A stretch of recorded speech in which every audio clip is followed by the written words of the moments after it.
শরৎকালে রোদের ছিঁড়ে শিউলি ফুলের গন্ধ, মা এসেছে ঘরে, তাই মনে এত আনন্দ।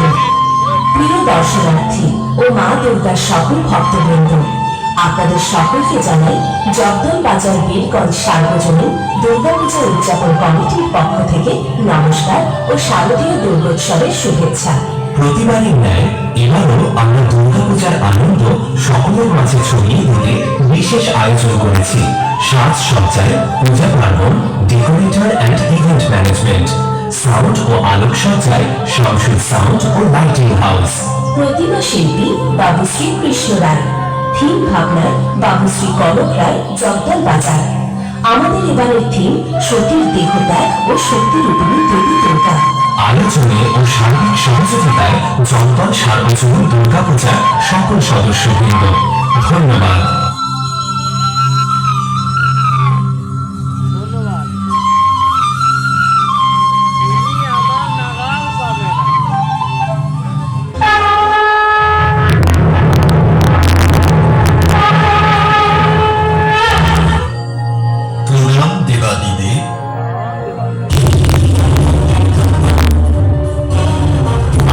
সময় নেই, সত্যি এখন প্রস্তুত নয়।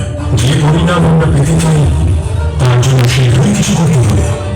সত্যি খুব শীঘ্রই তার সাধনা আরম্ভ করবে।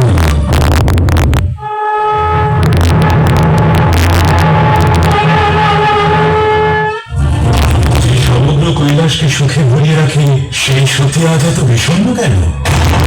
সত্যি নয়, এ একজন কন্যার দুঃখ।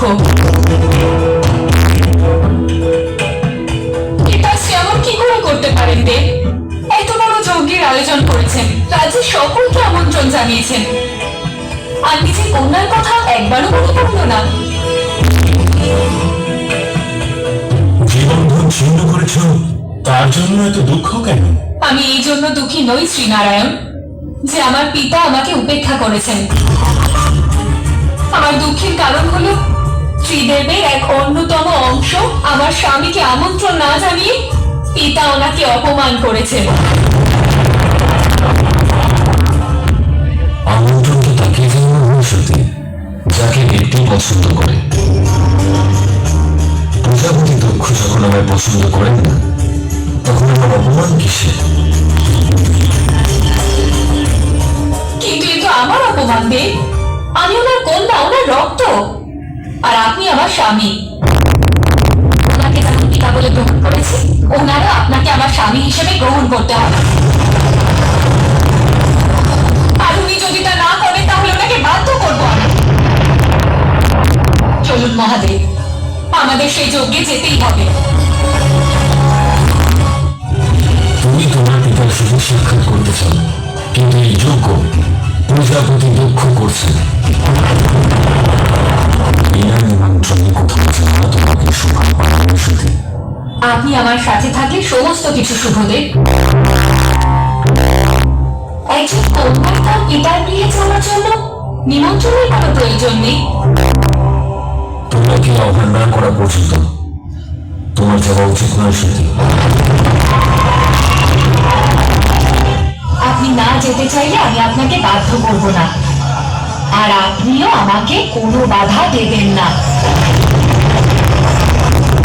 আমার দিব্যি রইল মহাদেব, না আপনি আমায় বাধা দেবেন আর না আপনি আমার কাছে আসবেন, ততক্ষণ যতক্ষণ না সত্যি নিজে আপনাকে ডাকছে।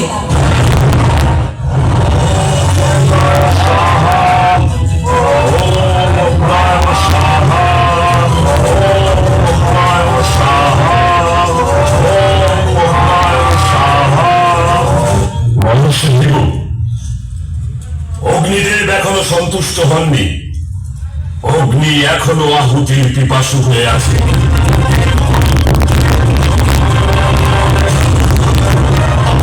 যাই হোক না কেন, যেই আসুক না কেন, যজ্ঞে যেন কোনো প্রকার বাধার সৃষ্টি না হয়। যা ইচ্ছায় তাই করো, মহাবীরের সঙ্গে সাক্ষাৎ করো বা মৃত্যুর সাথে। আমি তো বলবো এই যজ্ঞের অগ্নিতে পুরো ভস্ম হয়ে যাও। কমপক্ষে তোমার না এক কন্যাকে জন্মদান করার পথ তো লঙ্ঘন হবে।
তুমি তোমার ভক্তি দিয়ে আমায় মুগ্ধ করেছ। তপস্যা ধ্বংস কর পুত্র, তোমার সাধনায় আমাকে আসতে বাধ্য করেছ। কি পথ চাও বৎস? দ্রব্য অন্তর্যামী, আমার মনোবাসনা নিশ্চয় আপনি জানেন। আমি তপস্যা ঠিক কি কারণে করেছি? অবশ্যই অমরত্ব দান করার ক্ষমতার বাইরে, তবে আমি তোমার এই পথ দেখি সাধারণ পাতার কোন পুরুষের ক্ষমতা হবে না তোমার পথ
আমরা বেদ মন্ত্র উচ্চারণ করতে পারছি না কেন? বেদ মন্ত্রই তো মূল মন্ত্র। বেদ মন্ত্র বিনা যজ্ঞ করবো কি করে?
স্পর্ধা, যুদ্ধ করবে মহিষাসুরের সঙ্গে?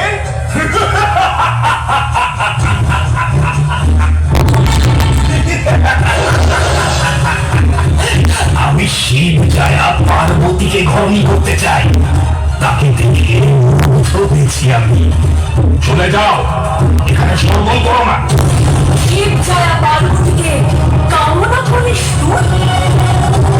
কামনা বসে তপস্যা করে জগতের ভারসাম্য নষ্ট করিস অর্জুন।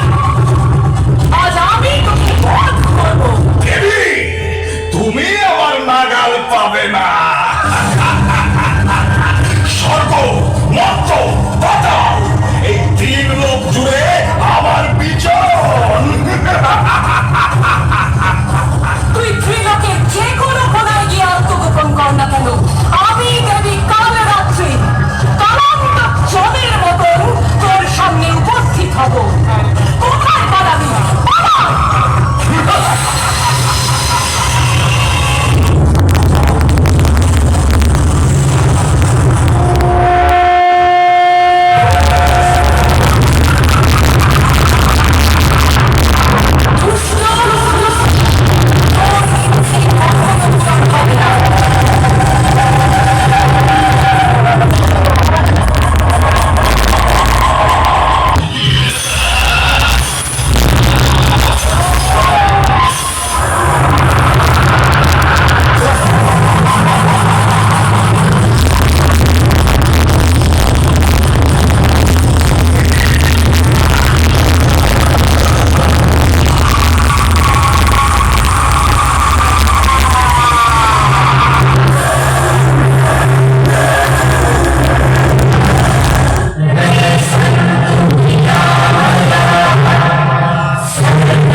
कहाँ बने देखिए ना देखो